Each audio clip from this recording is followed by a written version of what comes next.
अभी मैं परसों एक जगह पर गया,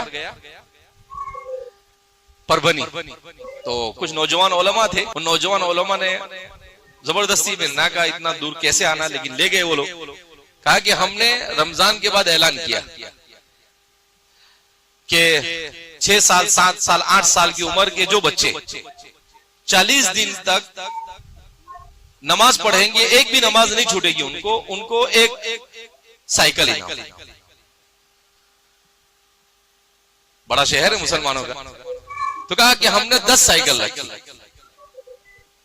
और वो हमने डायरी तकसीम किया कि भाई नमाज पढ़ने की, तारीख लिखने की और इमाम साहब की साइन लेने की कि भाई हाँ जमात के साथ नमाज पढ़ी।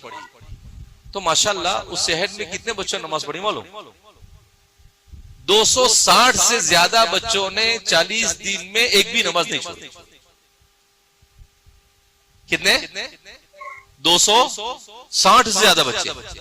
तो वो कहते हैं कि इन बच्चों, छोटे छोटे बच्चों को जब मस्जिद में आते हुए देखा तो नौजवानों ने कहा कि अल्लाह, ये तो छोटे छोटे बच्चे नमाज पढ़े, अपन क्यों नहीं पढ़े? तो नौजवानों ने भी नमाज पढ़ना क्या कर दिया, शुरू कर दिया।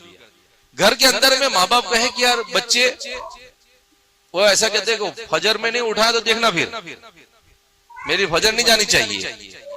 तो माँ बाप भी उठे, माँ बाप भी नमाज पढ़े और बाप भी बच्चे को नमाज पढ़ने के लिए जाए। अगर बाप नहीं उठे तो बोले माँ मस्जिद में ले आके मस्जिद में छोड़ के जाओ।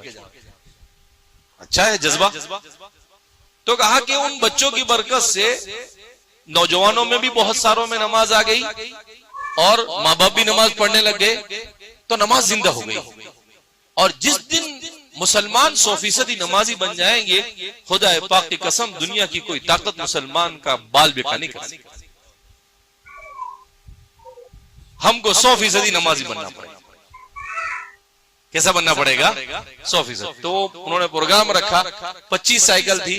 तो एक आदमी ने कहा कि भाई हमारी मस्जिद में जितने बच्चे ने नमाज पढ़ी उनमें से अगर 2 को साइकिल मिली और 10 को नहीं मिली तो हम मस्जिद वाले मुसल्ली मिलकर उनको दूसरे 10 को साइकिल देंगे। तो सब मस्जिद, मुझे ऐसा लगता है कि शायद सभी बच्चों को साइकिल मिल गए हो। तो फिर उनको नमाज की अहमियत बताई और उसके बाद मैंने कहा कि भाई देखो परभनी वालों माशाल्लाह बहुत अच्छा काम किया आपने। अब इन बच्चों को कहा कि अब 40 दिन नहीं, अभी पूरी जिंदगी एक भी नमाज नहीं जानी चाहिए।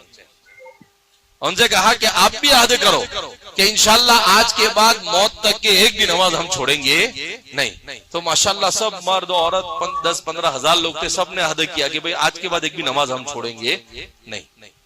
तो ऐसे ही छोटी राजमी वाले भी आज इरादा करना पड़ेगा भाई हम कि एक भी नमाज छोड़ेंगे नहीं। बहुत आहिस्ता आवाज है, इसका मतलब नमाज नहीं पढ़ने का